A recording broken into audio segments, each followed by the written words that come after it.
Bom, boa tarde a todos.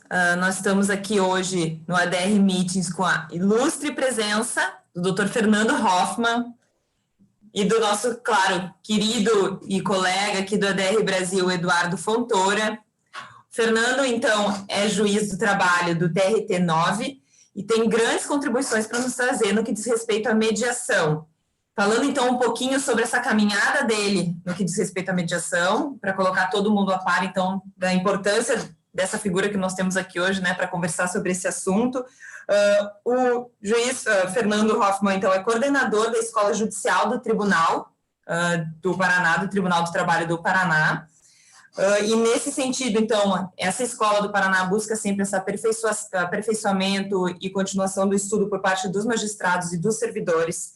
É também membro do NUPEMEC, do TRT 9 do Paraná, então, juiz auxiliar da vice-presidência do tribunal, e dessa forma realiza mediações em processo em fase de recurso de revista, e também participa de mediações pré-processuais em conflitos coletivos e dissídios coletivos, o que mostra, então, a importância, né, da gente conversar sobre esse assunto e a importância de quem temos aqui hoje para nos falar sobre isso. Com certeza, uma expressão na mediação no que diz respeito ao âmbito da justiça do trabalho. Eu te agradeço imensamente, Fernando, pela tua presença aqui hoje, por compartilhar, então, toda essa tua experiência com a gente. E começo com uma provocação aqui muito interessante, porque li uma notícia que diz o seguinte: que o TRT do Paraná presta um novo serviço à população, a mediação pré-processual em conflitos coletivos. Fiquei muito curiosa para entender mais sobre isso, como é que funciona, então eu vou te passar a palavra para conversar com a gente um pouco mais e nos explicar o que está acontecendo no TRT do Paraná. Muito obrigada, Fernando. Eu que agradeço, Daniela, Eduardo, muito obrigado pelo convite, é uma satisfação muito grande estar aqui para compartilhar um pouco sobre o que a gente vem fazendo na negociação, na mediação e na conciliação dentro da Justiça do Trabalho, dentro e fora da Justiça do Trabalho, na verdade, porque esse tema que você mencionou, a mediação pré-processual, é um instituto bastante interessante, bastante fascinante, porque ele liga dois mundos que normalmente não se comunicam muito, né? A judicialização e a negociação e a mediação extrajudicial. Então, nós temos na mediação pré-processual as partes querendo um procedimento mais formal, mais informal, mais célere, mais flexível, mas elas vão buscar um mediador que faça parte dos quadros da Justiça do Trabalho, um neutro que seja um magistrado, um desembargador, um juiz. Então, é muito interessante, em tempos de pandemia, destacar esse novo serviço que a Justiça do Trabalho vem prestando à população, que é justamente de mediar pré-processualmente, ou seja, mediar sem que haja o efetivo ajuizamento da demanda. E é interessante que, muito embora a mediação pré-processual ela seja mais comum nos conflitos coletivos, ou seja, aqueles que envolvem entidades sindicais, sindicatos de trabalhadores e sindicatos de empresas, ou sindicato de trabalhadores e empresas, nós também temos a mediação pré-processual hoje em dia sendo aplicável a conflitos individuais, ou seja, empregados e empregadores. Então, vamos imaginar aqui um caso que nós tivemos no Paraná, um empregado que estava em isolamento social, ele morava na divisa entre dois estados, e o empregador exigiu a presença dele no serviço, mas a cidade onde ele morava impôs o isolamento social. Então, é um conflito individual do trabalho que não foi, né, judicializado, vamos assim dizer, e trouxe à tona o Instituto da Mediação Processual em conflitos individuais, o que até antes da pandemia não era possível. Né? Então, nós tivemos uma recomendação vinda do Conselho Superior da Justiça do Trabalho, do CSJT, no sentido de exortar os juízes, os desembargadores e os membros dos SEJUSCs a se oferecerem como mediadores nesse tipo de caso. Fernando, é interessante que a Justiça do Trabalho, por ser, primeiramente, desculpa, muito boa tarde, muito obrigado pela sua presença, me desculpe pela gafe. Fernando Hoffmann, é um prazer te ter na casa novamente. é uma figurinha carimbada aqui, pelo menos nos nossos contatos pessoais e profissionais aqui, evidentemente, trocando informações do acontecimento que está acontecendo no mundo da mediação e principalmente no estado do Paraná. Muito obrigado pela sua presença, uma ilustre presença, diga-se de passagem, não somente como pessoa, mas também como autoridade no assunto que nós estamos tratando. É um prazer enorme estar e ter você na casa. Fernando, se me permite lhe chamar de Fernando,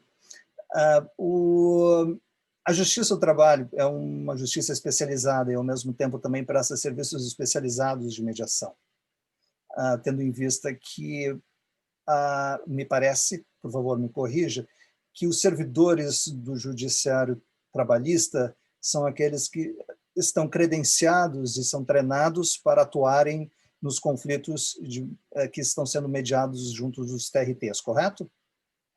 Sim, nós temos muitos tribunais regionais de trabalho capacitando os seus servidores. Claro que em alguns tribunais isso é mais intenso, em outros nem tanto, mas a tendência é de que nós tenhamos cada vez mais a capacitação, a formação, não só de servidores, como também de juízes. Então, o que eu posso considerar aqui que o tema mediação na Justiça do Trabalho é um assunto um pouco fechado, hermético, por circular em pessoas que atuam na mesma área, o que, evidentemente, traz muita curiosidade para nós e os nossos ouvintes de como funciona esse processo de mediação na Justiça do Trabalho. Você poderia, em algumas palavras, em alguns números, nos passar alguns detalhes de como funciona o processo de mediação na Justiça do Trabalho, por favor? Claro. Antes de tudo, dizer que o prazer é meu, né, Eduardo, de estar aqui com vocês.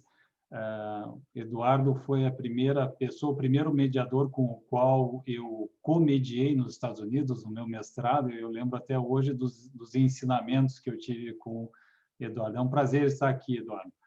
Bom, com relação à sua pergunta, nós temos a seguinte situação no processo na Justiça do Trabalho. É até interessante, porque se nós formos observar as diversas constituições que nós tivemos, até 2004, falavam que era a função da Justiça do Trabalho processar e conciliar dissídios individuais e coletivos. E nós sofríamos muita crítica, né? A Justiça do Trabalho é um balcão de negócios, aquela negociação que se dá fora da sala de audiência, e hoje a gente vê uma realidade muito diferente, né? Há até uma certa admiração pelo trabalho da Justiça do Trabalho, porque, vejam só, o novo CPC, não é tão mais novo assim, né? O CPC de 2015 vem a falar em audiência de mediação, vem a falar em dever de colaboração, e tudo aquilo que nós já estávamos acostumados a ver na Justiça do Trabalho. Como que se desenvolve a mediação ali? Nós temos duas possibilidades em se tratando de judicialização. Nos dissídios individuais, aquelas ações trabalhador contra empresa, nós temos a possibilidade de a mediação ou conciliação se dar nas varas do trabalho, ou seja, o juiz julgador será o juiz mediador, algo que faz os nossos colegas norte-americanos se arrepiarem, né, por conta das restrições que os magistrados de lá têm para mediar. Ou nós podemos ter a conciliação e a mediação nos sejusques, que estão em expansão. Nos últimos anos, nós tivemos um boom de sejusques na Justiça do Trabalho. Para vocês terem ideia, 3, 4 anos atrás, nós tínhamos um sejusque no Paraná, que era o de Curitiba. Hoje já são cerca de 10, além do sejusque de segundo grau também. Então, nós temos esses dois caminhos para a mediação, nas varas do trabalho ou nos sejusques. E agora se abre uma nova porta também, que é a mediação pré-processual, que pode ser feita nos sejusques, e pode ser feita, por exemplo, no âmbito do órgão competente para processar recursos de revistas. No caso do Paraná, a vice-presidência, ela pode abrir um espaço para a mediação. É possível também que seja criado um centro de mediação no órgão responsável pelos precatórios da Justiça do Trabalho. Então, nós ainda estamos crescendo, né? Nós ainda estamos num expansionismo das portas que podem ser abertas na Justiça do Trabalho. Processo de expansão natural. Fernando, aliás, o nosso público ouvinte, eu gostaria de deixar claro aqui, porque arrepiam os magistrados aqui nos Estados Unidos com relação ao magistrado fazer uma mediação. Porque, evidentemente, a mediação ela funciona sob a confidencialidade. E tudo que é dito ou repercutido dentro da mediação não pode ir para a sala de julgamento aqui na Justiça americana. Então, por isso que não existe uma aliança com o que acontece na Justiça Especializada do Brasil do que acontece aqui. Porque, evidentemente, o magistrado estará informado de detalhes que, na natureza do processo, acabam não entrando nos autos e, evidentemente, não fazem parte do processo. Fernando, pegando o gancho, então, como é que aconteceu a resolução desse conflito coletivo pré-processual junto com o sindicato em Curitiba, com os funcionários e trabalhadores nas empresas de saúde? Poderia nos dar algum detalhe que não fira a confidencialidade do processo, por favor? Claro, claro. O processo é público, está disponível ali no PJE, então nada que eu vou contar aqui é confidencial, mereça sigilo da minha parte. Vou contar os dados objetivos, obviamente. Nós tivemos ali, então, um pedido de mediação pré-processual por parte do Sindicato dos Trabalhadores no ramo da saúde, Curitiba. Eles alegavam que havia necessidade de reposição salarial, a data-base se dava no mês de junho, se eu não estou enganado, e até então não havia tido sucesso a negociação coletiva que eles haviam empreendido com o sindicato dos hospitais de Curitiba, das empresas, dos estabelecimentos na área de saúde de Curitiba. A Convenção Coletiva de Trabalho ela foi prorrogada por 3 meses, o sindicato patronal lançou mão desse novo mecanismo, implantado pela reforma trabalhista, então nós tivemos mais 3 meses além do previsto de vigência da Convenção Coletiva anterior, e o processo veio, então, à mediação pré-processual. Nós iniciamos o processo com uma reunião bilateral em que eu chamei as partes até para que pudesse compreender a natureza do conflito, os interesses que estavam envolvidos, as posições de cada um, e também já tentar explorar opções, né? Explorar opções para o futuro. E a negociação entre as duas entidades sindicais foi muito colaborativa, aliás, foi determinante para o sucesso, né? Os mediadores normalmente gostam de chamar para si, né, que eles foram a chave do sucesso, e ali não, embora tenham participado ativamente, né, jamais eu conseguiria fazer com que as partes chegassem a um acordo se elas efetivamente não negociassem como elas negociaram, de uma forma muito cooperativa, muito colaborativa, né, entendendo que, na verdade, o inimigo ali não era o outro, né? Como eu até salientei na reunião bilateral, né, eu fiz questão de mencionar que aquele conflito existia muito mais por conta de um inimigo comum, que era a Covid-19, o vírus, do que pelo outro lado. E foi uma técnica de mediação aí, hein? Exatamente. Tirou as palavras da minha boca. Foi uma técnica de mediação e as partes chegaram a reproduzir isso, né, nas audiências que se sucederam, até mesmo na notícia que vocês acabaram de mencionar. E o fato é que, realmente, se não fosse a pandemia, a Convenção Coletiva de Trabalho teria saído como saíram todas as anteriores.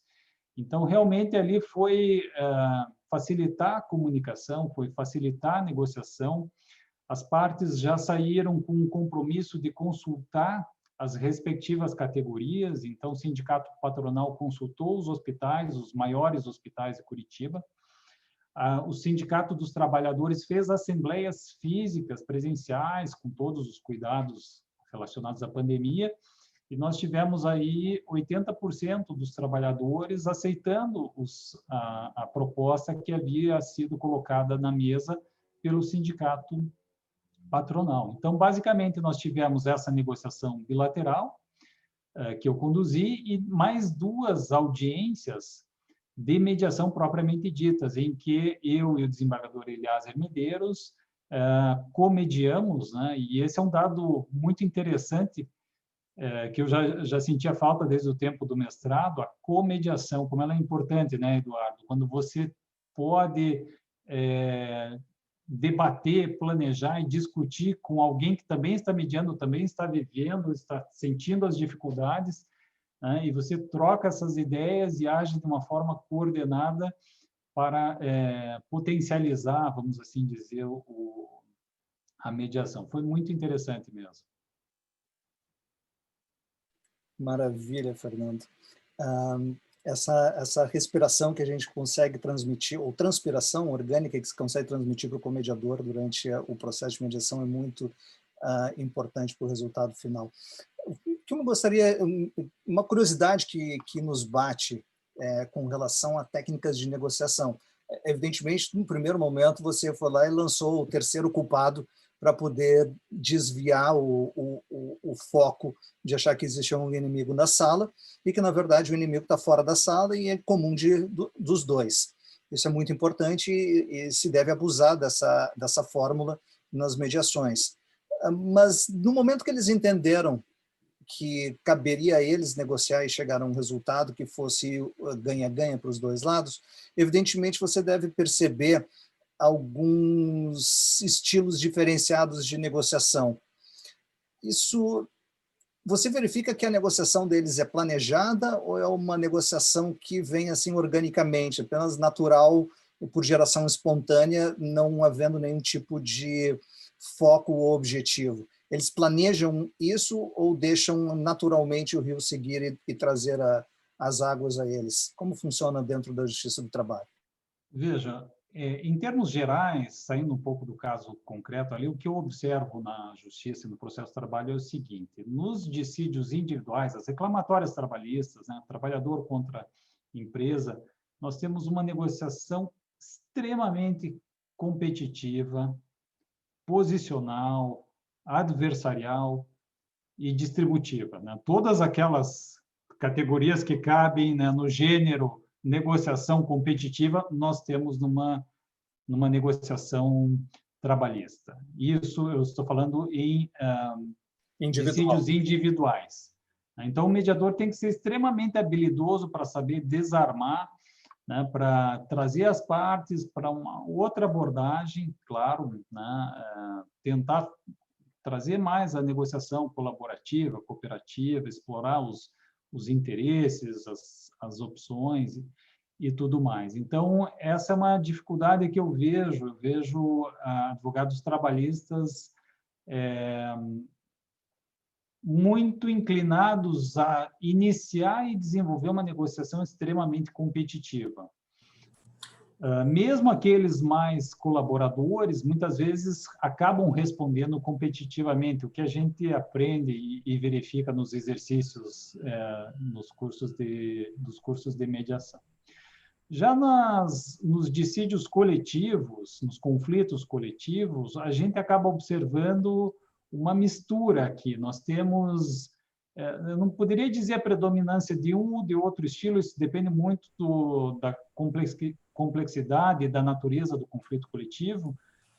Nas mediações pré-processuais, eu venho observando assim um tom extremamente colaborativo, as partes querendo resolver o problema, o conflito, o processo. Agora, já nos dissídios coletivos, que se diferenciam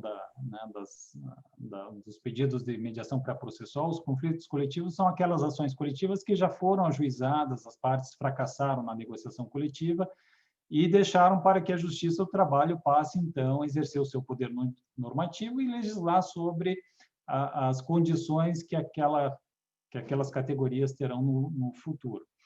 Nesse tipo de ação coletiva, nos dissídios coletivos, aí a gente acaba vendo, muitas vezes, sindicatos adotando uma postura mais competitiva, por vários fatores. Muitas vezes não é somente, vamos assim dizer, a justiça, a equidade, a razoabilidade, né? O equilíbrio entre trabalho e capital, mas muitas vezes temos por trás ideologia, temos por trás política, temos por trás economia, razões de ordem econômica, fazendo com que a parte adote essa postura mais, o sindicato adote essa postura mais competitiva, né? E o trabalho da Justiça do Trabalho é justamente tentar trazer uma nova negociação, né? Eu costumo dizer que nós não podemos nos iludir, porque a teoria do método colaborativo de negociação ela é linda, né? Vamos falar aqui, é que nem direito penal que a gente aprende na faculdade. Eu achava lindo o direito penal nos livros, né? Meu pai era promotor, depois juiz da alçada e desembargador. Aí eu li os processos criminais, aquilo era a coisa mais horrorosa que se podia ler na face da Terra. Então, é a mesma coisa, eu digo, nós temos que, sim, estudar o método de Harvard, temos que ler os livros, Como Chegar ao Sim, e os outros, temos que saber isso, mas temos que saber que são momentos, tem horas em que a parte vai variar de método, vai variar de estilo. E isso é natural. Nós, mediadores, também variamos de estilo, né?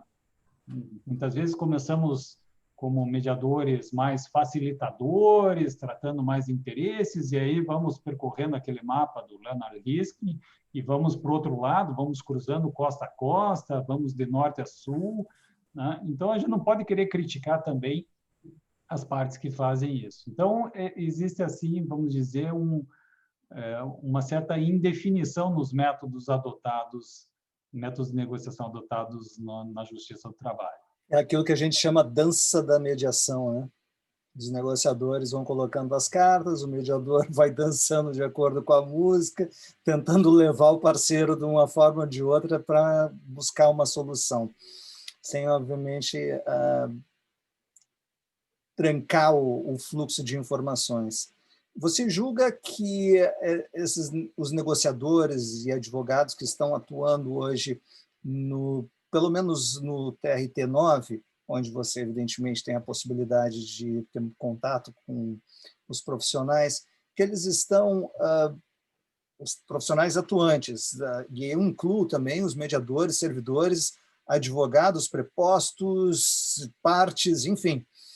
Você julgaria que essas pessoas elas estão preparadas para o processo de mediação ou ainda existe um espaço para o crescimento maior da mentalidade de como trabalhar a negociação como um processo científico, mentalmente científico? Não, certamente existe espaço para avanços aí no estudo da negociação e da mediação, né? Não por acaso, até coincidentemente, nós estamos aqui na Escola Judicial do Paraná neste mês com um curso de 15 horas sobre negociação com Marcelo Girardi, que é um dos maiores nomes de negociação no Brasil, justamente para tentar trazer a percepção de que nós sabemos, sim, mas nós sabemos, no Brasil, nós sabemos negociar intuitivamente, não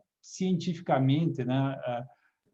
Você deve ter tido a impressão nos Estados Unidos, Eduardo, que foi a mesma que eu tive. Quando eu fiz o módulo de negociação com o nosso querido Thomas Stepanovich, que esteve com vocês, né, em um evento, eu fiz o módulo de negociação com ele e ali me caiu a ficha. Falei, eu já sei exatamente por que eu estou aqui e o que eu preciso fazer, porque o que é mediação? Mediação, vamos resumir o resumo, mediação é uma negociação assistida. Acho que talvez ninguém chegou a me arrepiar aqui, porque é o que eu sempre digo. Tem gente que não gosta de ouvir isso, mas a gente concorda. Vamos fazer um negócio simples, é isso. Eu diria mais, eu daria um passo além, o mediador negocia também. Aí eu sei que muitos vão contestar o que eu estou dizendo, mas o mediador negocia sim. Pode até dizer que não, mas ele negocia também com as partes, ele negocia consigo mesmo, enfim, não vamos entrar nesse mérito aqui. Mas é muito importante você trazer a ciência, né, para a nossa prática. A gente aqui no Brasil, a gente costuma estudar muito a teoria e a gente costuma tentar e errar, né? Vamos aprender tentando e errando. Eu tive colegas de trabalho, juízes, que me falaram o seguinte: eu não entendo você, eu não preciso estudar mediação. Eu faço acordo há 20 anos e tem uma taxa altíssima. E realmente tem uma taxa altíssima, às vezes maior do que a minha, que me preparei e tudo. Por quê? Depende da região que você atua. Não adianta eu atuar numa vara do trabalho cujos 4 municípios, 3 deles envolvem prefeituras que não fazem acordo. O meu número de acordo vai diminuir em relação. Então, Fernando, até te roubando a palavra rapidinho, essa questão dos juízes, magistrados, enfim, já terem essa ideia de que são negociadores, a gente vê isso na advocacia muito similar também, que acredito que entre aí em todas essas figuras, né, que participam dessa mediação, os advogados também, via de regra, dizem: olha, mas eu já negocio a vida inteira, né? Então, por que eu preciso aprender a negociar? Por que eu preciso aprender a mediar? Para mim, desde que eu me formei, eu negocio.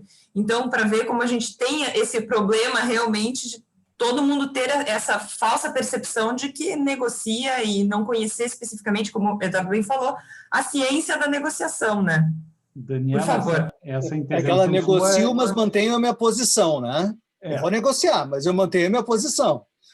Essa intervenção da Daniela é excelente. Por quê? Porque se vocês me pedissem assim para eu indicar, olha, quem mais precisaria, dentre todos, aprender, é o advogado. Porque lá nos Estados Unidos, como é que acontecem as coisas?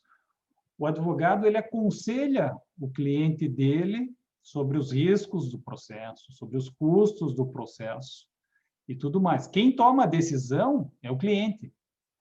E aqui no Brasil, a gente acaba vendo muitas vezes o que não é o cliente que toma a decisão de fazer o acordo, é o advogado. O cliente olha para o advogado: o senhor acha que eu devo fazer o acordo? Eu ia mesmo lhe perguntar isso. Como é que funciona o protagonismo das partes nas mediações na Justiça do Trabalho? Elas são, de fato, protagonistas ou os advogados são os protagonistas, né, dessas audiências? Eu diria que, no caso dos reclamantes, na maior parte das vezes, o advogado é o protagonista, até porque, muitas vezes, nós estamos falando de trabalhadores que não têm muita instrução, não têm muito conhecimento, e eles acabam realmente: olha, eu não sei, eu não consigo dizer quanto vai dar 30 horas extras por mês, o senhor me ajude, é pouco, é muito o que eles estão oferecendo, e o que é natural, e o advogado, né, faz o papel dele. No que diz respeito à advocacia patronal, advocacia empresarial, aí varia bastante, né? Eu vejo as pequenas e médias empresas dependendo muito do aconselhamento do advogado, e já as empresas maiores com uma política que não me parece, talvez, seja a mais inteligente, que é a de criar uma alçada independentemente do caso. Ou seja, o caso tem potencial, aquele caso específico tem potencial para chegar a uma condenação de 1 milhão. Tá? Por problemas na prova testemunhal, ou deu uma revelia, enfim, algum deslize, algum detalhe no processo pode gerar uma condenação de 1 milhão. Quando, na maior parte dos casos, a empresa tem isso tabelado, a condenação não passa de 200 mil reais. E o que a gente acaba observando, e eu tenho visto isso muito ali na vice-presidência, com mediação nos recursos de revista, a empresa: não, nossa alçada para esse tipo de caso é de 200 mil reais. E aí acaba acontecendo o quê? A surpresa. Eu vi isso semana passada, né? Toda quarta-feira eu venho mediando recurso de revista, vi isso quarta-feira passada acontecer. A empresa não fez propostas durante todo o processo e chegou oferecendo a mesma proposta no recurso de revista que ela fazia para outros casos. E o processo 4, 5 vezes mais do que um processo normal daqueles daria. Que decepção para a parte que deixou de negociar na hora, né? Evidentemente, aí caberia não somente ao advogado, mas também dentro da empresa um mitigador de conflitos, um gestor de conflitos, para que ele possa, nesse momento, adequar e, na nossa posição como administradores de conflitos, eu não falo como pelo ADR, eu não falo pelos outros mediadores, não falo como mediador, mas como negociador e gestor de conflitos, a oportunidade que se tem de verificar que deslizes acontecem é muito importante, porque depois o custo é muito grande para recuperar essa diferença de R$800 mil, ou mais do que isso no final. Alguém vai ter que cortar na cara. Aí normalmente é o mais fraco. E nessa questão, provavelmente é o consumidor, alguma regra ou um ardil que a empresa vai acabar criando para compensar impostos, enfim. É uma sequência de situações que acabam acontecendo. E repare como isso contamina o todo, né, Eduardo? Porque, veja, se cria um novo precedente. Aí, aqueles outros que estavam habituados a negociar em 200 mil, começam a dizer, opa, aqui nós temos uma condenação de 1 milhão. Quer dizer, eu não... Até o próprio escritório, né? Até o próprio escritório que atuou nessa ação favorável. Evidentemente, ele vai subir a régua dele. Você toca num assunto que vamos deixar para um outro dia, que é justamente a atuação preventiva das empresas, a utilização, né, de técnicas de negociação, de mediação, de facilitação, não para resolver o conflito propriamente dito, mas para administrá-lo, né, vamos assim dizer, por que não tentar negociar antes do ajuizamento? E por que não preveni-lo? Será que nós não podemos pensar em prevenir? Quer dizer, onde que a gente errou nesse caso e como que a gente pode consertar para que daqui 4 ou 5 anos nós não tenhamos um novo caso, né? Então, essa é até uma área que eu estou me dedicando bastante, prevenção, gestão e resolução de conflitos antes da judicialização, e a gente tem diversas técnicas, métodos, estilos aí a enfrentar para que isso se torne uma realidade que já é utilizada por algumas empresas nos Estados Unidos também, né? Fernando, como é que a Justiça do Trabalho vem atuando nos acordos celebrados antes da judicialização? Existe algum tipo de camada de valores, tipo de, vamos dizer assim, classe social do empregado? Não vamos dizer classe social, mas valor de salário mês, ano. Como é que isso vem acontecendo? Como é que vocês estão procedendo nesses, vamos dizer assim, nos processos de negociação que acontecem não na alçada da Justiça do Trabalho, não sob a supervisão dos magistrados e do Poder Judiciário trabalhista? Veja, desde o final de 2017, com a reforma trabalhista que nós tivemos, que foi realmente impactante, nós passamos a ter, ali no artigo 652 da CLT, a figura do chamado acordo extrajudicial. Nós temos uma classe hoje no PJE que se chama homologação de transação extrajudicial. E ali não há condicionamento algum, não temos previsão de salário, de classe, enfim. É possível hoje que empregado e empregador e ex-empregado e ex-empregador negociem fora da Justiça do Trabalho, sem ajuizar uma demanda, né, com mutuações, com cessões mútuas e recíprocas, né, concessões mútuas e recíprocas, e peçam à Justiça do Trabalho para que ela homologue esse acordo, que então passará a ter uma espécie de efeito de coisa julgada. A doutrina ainda não conseguiu dizer qual é o alcance desta quitação, se isso pode quitar só o contrato de emprego, ou se pode só as verbas rescisórias, ou se ela alcança todo o contrato de emprego, toda e qualquer verba, mesmo que desconhecida do trabalhador, né? Então, nós temos uma certa insegurança jurídica com relação a essa figura. Essa é a notícia ruim. A notícia boa é que, de certa forma, ela trouxe um pouco mais ela despertou interesse nos advogados de negociar. Porque muitas vezes o que acontecia? O advogado, olha, eu não vou fazer um acordo aqui fora da Justiça do Trabalho, porque lá na Justiça você pode derrubar o meu acordo. E aí eu posso ter que pagar verbas de condenação. E o pior, algumas vezes sem compensar até o que já havia pago no acordo, tá? Mas isso é um outro detalhe. Então, o que nós tivemos? Nós tivemos essa inovação legislativa e ainda, vamos assim dizer, estamos digerindo para saber qual é o impacto dela, se ela tem todo esse alcance. Eu, particularmente, vi como uma espécie de mal necessário. Eu acho que, veja, se não houve vício de consentimento, vício de manifestação de vontade, nada impede que empregado e empregador negociem fora da Justiça do Trabalho. Então, temos ali um acordo. Olha, eu acho que você realmente tinha horas extras, eu te ofereço isso. Essa figura ela exige a participação dos advogados, né? O advogado do trabalhador e o advogado da empresa, mas eu devo destacar a vocês que há vários juízes entendendo que não, que, na verdade, essa verba, esse valor decorrente do acordo quita só o que foi discriminado. Então, que seria possível ao empregado ou ex-empregado reclamar perante a Justiça do Trabalho.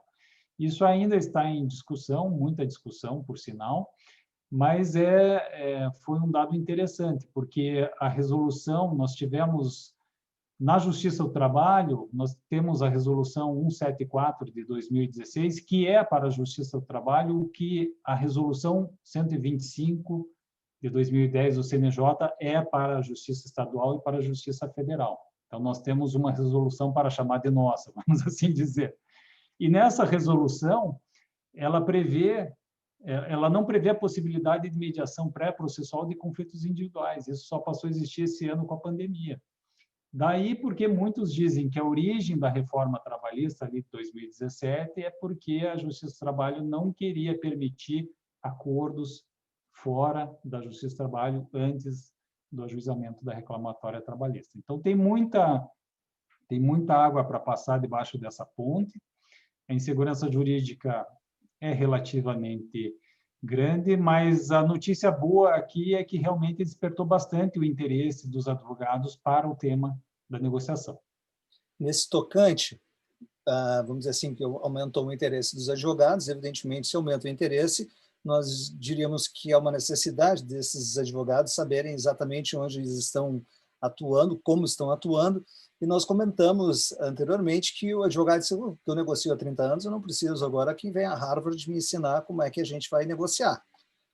E, evidentemente, eu fiz uma brincadeira aqui, colegas, não me interpretem mal, eu negocio mantendo a minha posição, é uma forma de negociar, tá? Mas é aquela que, evidentemente, vai trazer mais dificuldades para se obter um ganha-ganha para as partes.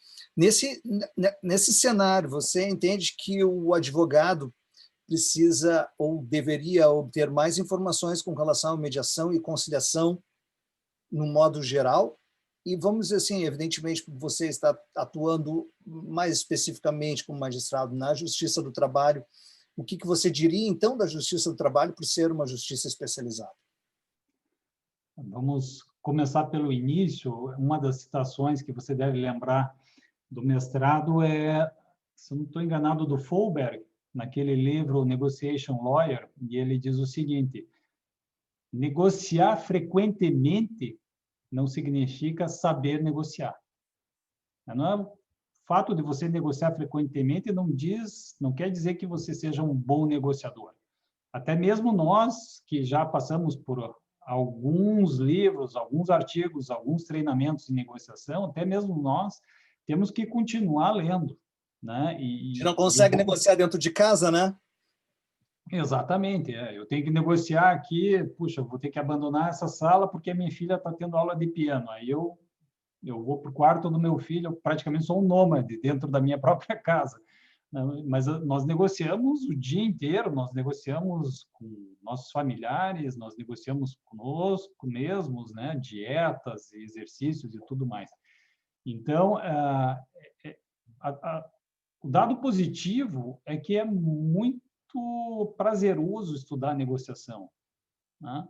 Porque a partir do momento em que você vê, como eu vi numa negociação de um imóvel que eu fiz, que você acaba realizando, né? Você consegue agregar valor para você, e não digo só o financeiro, não estou falando só, mas emocional também, você negocia melhor, você não se ofende, você sabe lidar com as suas emoções, com os seus sentimentos, isso te torna uma pessoa melhor e um profissional melhor. No processo na Justiça do Trabalho é fundamental. Veja, eu costumo dizer para os meus alunos, né, que no Paraná, o Paraná é um dos tribunais, tem um dos tribunais trabalhistas que mais concilia no Brasil. Tá? Nós normalmente estamos entre os 3 primeiros em efetividade de conciliação. Isso dá quase metade dos nossos processos, né? Nós conseguimos conciliar. A pergunta que eu faço para eles normalmente é a seguinte: se metade do que entra na Justiça do Trabalho é resolvido através de acordo, você não deveria se preparar pelo menos 50% para negociar e para mediar? E eu faço essa pergunta, eu lanço uma enquete numa ferramenta eletrônica. Você se prepara mais para instruir um processo ou para conciliar? Invariavelmente, taxas de 80% a 90% dos alunos que são advogados em início ou com alguns anos já de carreira, não, eu me preparo para instruir. Né? E aí entra a nossa cultura do litígio, né? Nós somos treinados para isso. Né? A gente não quer, na minha época, a gente não queria estudar o direito civil, a gente queria estudar processo civil, não queria estudar direito penal, era processo penal, era processo administrativo, era processo constitucional. Né? E eu, praticamente, né, eu sou formado, me formei em 96. Se eu falar a vocês, eu tive meia aula sobre métodos alternativos de resolução de conflitos. Na disciplina de Direito do Trabalho, ainda. Eu acho que pior ainda, Fernando, é que as gerações posteriores também tiveram. Isso é o pior. Eu digo assim, quando eu fiz a minha faculdade foi igual à faculdade do meu avô. Se mudou foi muito pouco. E as matérias, a única coisa que mudava era a lei que se atualizava, então atualizava ali, trazia um livro novo, uma nova doutrina, um novo entendimento, mas a matéria em si é sempre a mesma, o currículo é o mesmo. Então, assim, como é tradicional, como é conservador o direito e como custa a mudar, né? Agora a gente vê... É claro que agora essas inúmeras portas que a gente vê também tem grande valia a resolução 125 do CNJ e ter tido essa abertura do sistema que veio através do judiciário para isso, e claro, as faculdades agora se vendo, inclusive, obrigadas e, acima de tudo, até para estarem dentro da realidade do mundo hoje, né, que voa, a gente sabe, com a tecnologia, ter que conhecer esses diferentes métodos, mas isso é muito interessante, esse ponto que você colocou, porque é verdade, como é difícil, né, a gente conseguir essa evolução e entender agora esses advogados, esses novos clientes, a importância de se negociar, a importância de se preparar para uma mediação e para uma negociação. E o quanto você ganha, seu cliente ganha, o sistema ganha, se bem-sucedida for, né? Vamos falar bem baixinho, nós profissionais de direito gostamos de uma zona de conforto, né? Não é mesmo? A gente gosta de fazer aquilo que a gente já vinha fazendo, né? E é bom ter gente como vocês, né, que olham para frente, querem sair dessa zona de conforto, querem abrir essas novas portas no mundo da resolução de conflitos. Eu confesso a vocês que muitas vezes a gente tem o tal do bias, né, o viés, e eu ilustro isso para dizer que na sexta-feira eu vou dar uma palestra, aula sobre técnicas de mediação nas audiências telepresenciais. E o que eu estou aprendendo para dar essa aula, que eu não sabia, e a gente está aprendendo sempre, né? Então, complementando a resposta aqui, é mais do que uma necessidade de dominar técnicas de negociação e de mediação, sejam advogados na Justiça do Trabalho e sejamos nós, servidores e mediadores. A gente precisa mais do que nunca dominar esses conceitos, estilos e técnicas. E, ademais, é um dever ético, inclusive da nossa profissão, né, dos advogados, é um dever ético a gente passar isso para o cliente, e no Código de Processo Civil novo, a gente sabe que também está entre as atribuições, né, enfim, encorajamento, esse esforço por parte de tanto dos magistrados, servidores e advogados nesse sentido. Só queria dar uma pequena palavra, Edu, já te passo, com relação aos bias, porque eu achei engraçado. Eu sou uma estudiosa da análise econômica, né, especialmente da análise econômica comportamental. Então, assim, entender de vieses é uma coisa que eu estudo há muitos anos já, e faz todo sentido o que você falou com relação a isso, até esse cálculo de custo-benefício e o quanto custa para aprender um novo método de solucionar conflitos. Então, se nós viemos há 5, 10, 20 anos praticando algo, o quão custoso é mudar isso, e custos em sentido geral, em tempo financeiro, mental e tudo mais. Então, a gente sabe que para o cálculo do ser humano, né, como o que é mais custo e benefício, ele acaba ficando no status quo, digamos assim, na opção padrão, naquela mais disponível.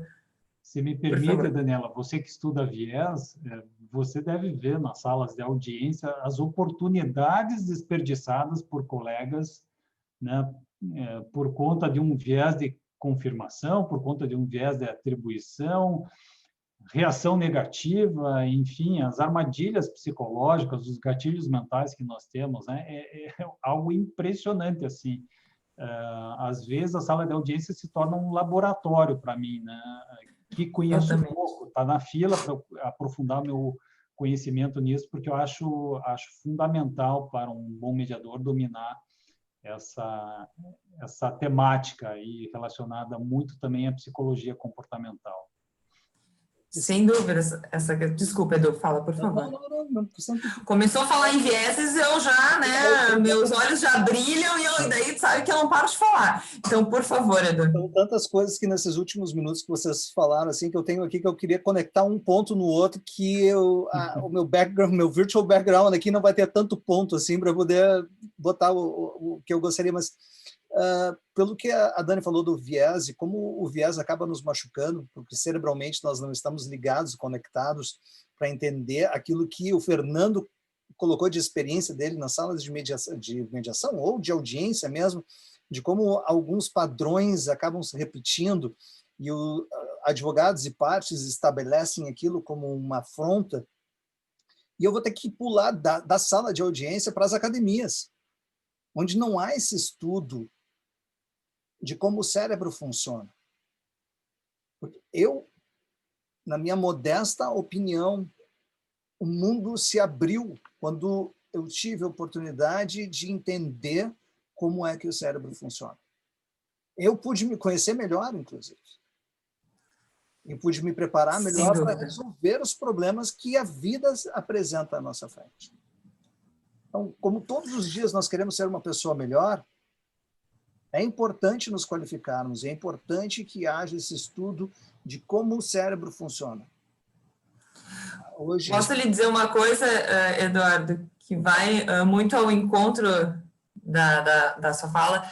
Eu estava ontem mesmo dando um curso na ESA, que eu vinha falando sobre análise econômica da litigância, né? Por que as pessoas acabam indo mais para o litígio do que para os métodos autocompositivos.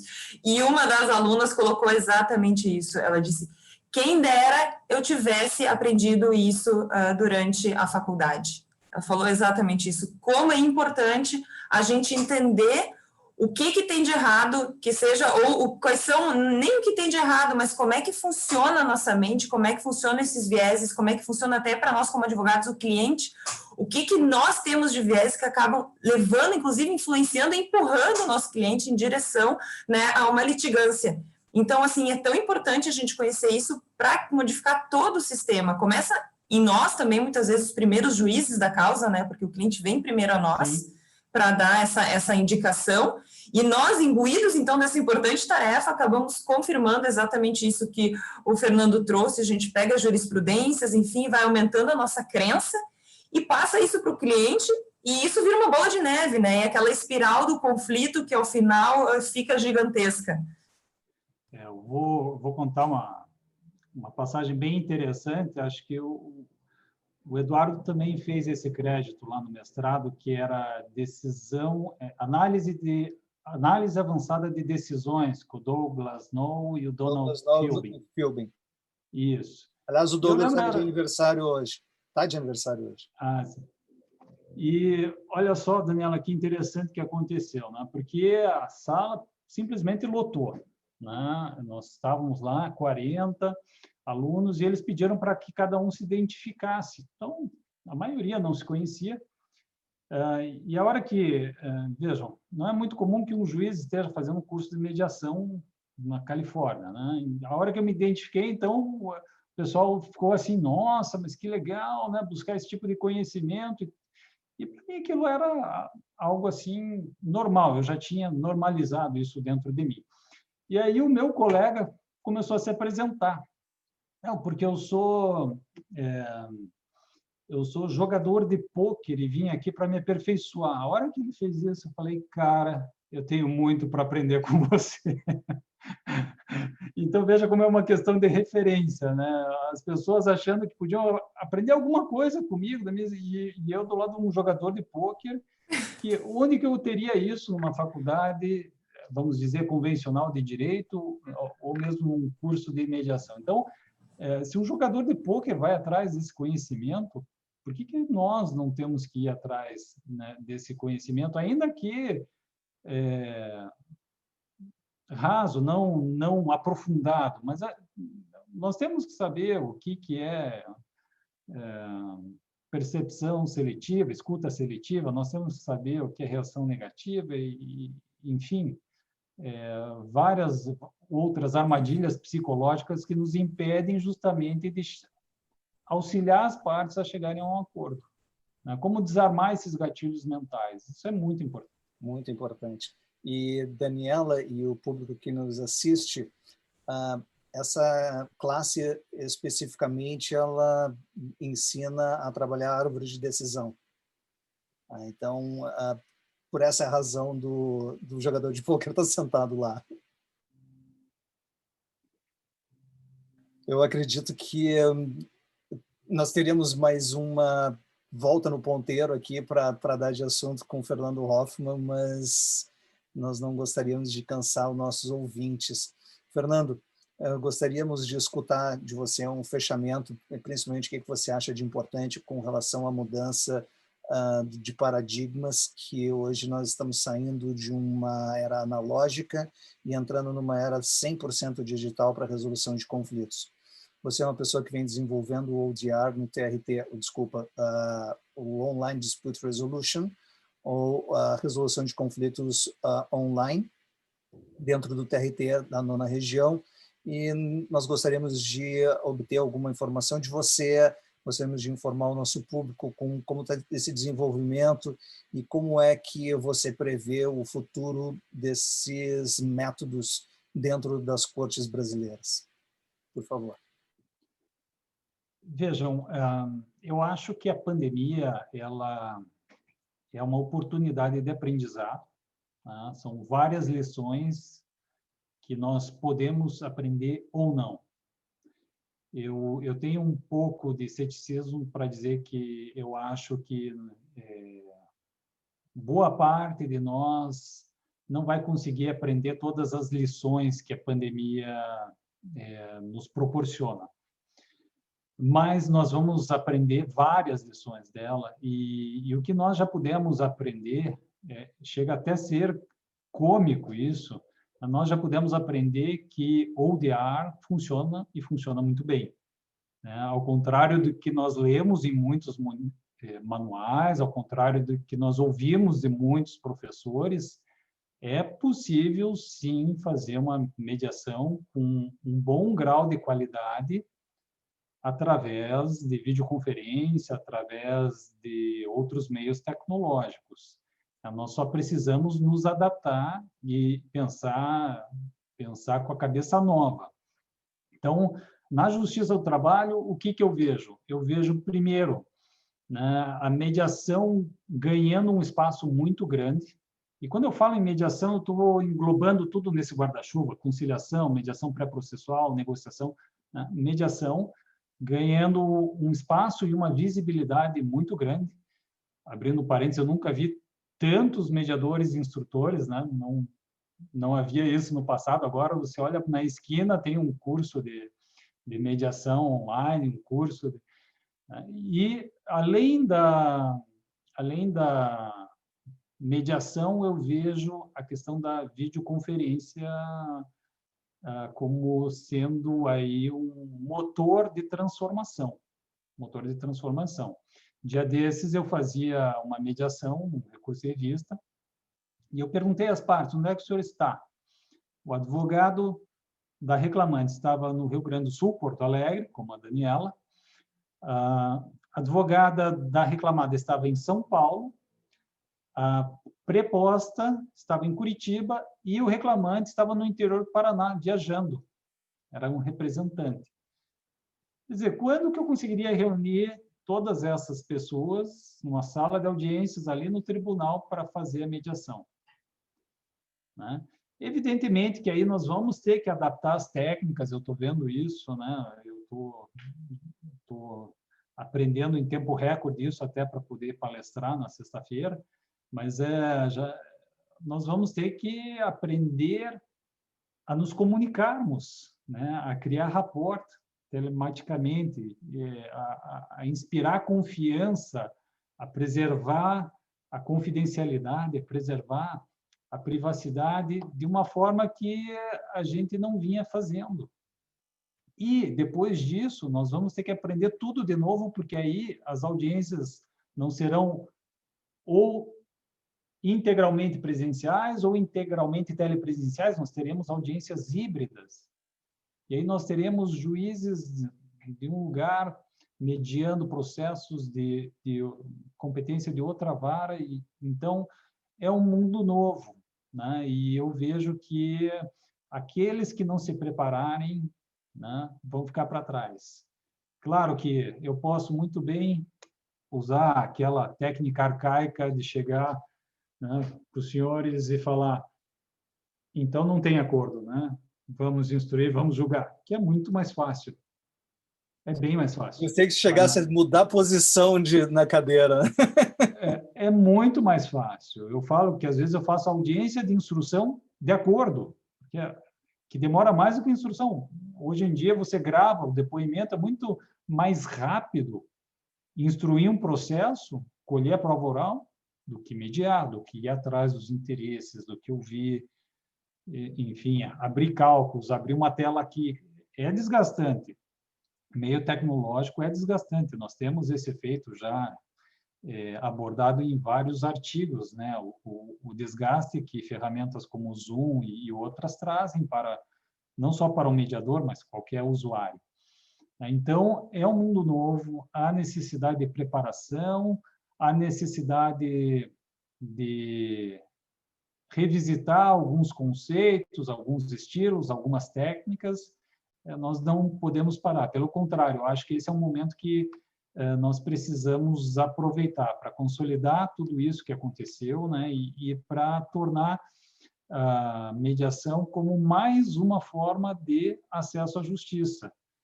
Eu sempre digo isso, existe espaço para todos. O que eu não concordo é quando o judiciário quer se arvorar de questões que deveriam ficar na iniciativa privada e vice-versa, né? Algumas atitudes de alguns entes da iniciativa privada querendo se apropriar de algo que só pode ser resolvido na Justiça do Trabalho, né? Todos nós sabemos, há casos conciliáveis e há casos que não são conciliáveis. Então, até acomodar todos esses interesses, essas forças que estão em movimento, vai levar algum tempo, mas aqueles que se prepararem estarão muito mais capacitados, estarão à altura para enfrentar esse desafio, que não vai ser daqui 5, 10 anos, não. Isso é para logo, isso é para já, é para o ano que vem. Chegamos na era dos Jetsons, finalmente. Só faltam os carros voadores, né? Não se sabe, já estão por aí, né? Estão por aí. Só não estão à venda ainda. Muito embora os Flintstones fossem bem mais engraçados, né? Sem dúvida. Você ganhou mesmo. Edu, quer fazer suas últimas palavras também para a gente... As últimas palavras seria, Fernando, poderíamos conversar de novo a respeito de um querendo tomar a iniciativa do outro e oh my God.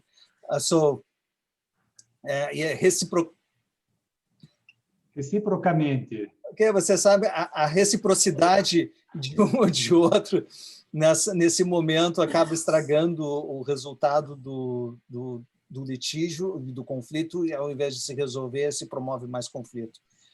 Eu adoraria ter essa conversa com você num futuro, seja num podcast, seja na nossa sala de mediação, seja aqui no ADR Meetings. Muito obrigado. Foi um prazer participar aqui, não acredito que foi tão rápido assim, eu agradeço realmente a oportunidade e o aprendizado também, né? A gente troca ideias e aprende cada vez mais. Muito obrigado mesmo, Daniela e Eduardo. Foi um prazer aqui. Fernando, eu gostaria de te agradecer, foi realmente muito enriquecedora essa conversa, então muito obrigado por ter vindo aqui, foi um prazer me escutar imenso, e sem dúvida concordo com todas as questões relativas aos desafios lançados aí por essa nova sociedade informatizada, e, obviamente, as oportunidades. Então, é saber aproveitar e saber que a tecnologia está aí para ajudar e para facilitar. Se a gente entender isso, abraçar ela e conseguir usar corretamente, eu tenho certeza que o futuro é promissor. Então, novamente, muito obrigada, foi um enorme prazer e boa noite a todos que nos escutaram, nossos ouvintes aqui, a essa excelente entrevista de hoje. Tchau, tchau. Até logo, boa noite. Boa noite. Boa noite.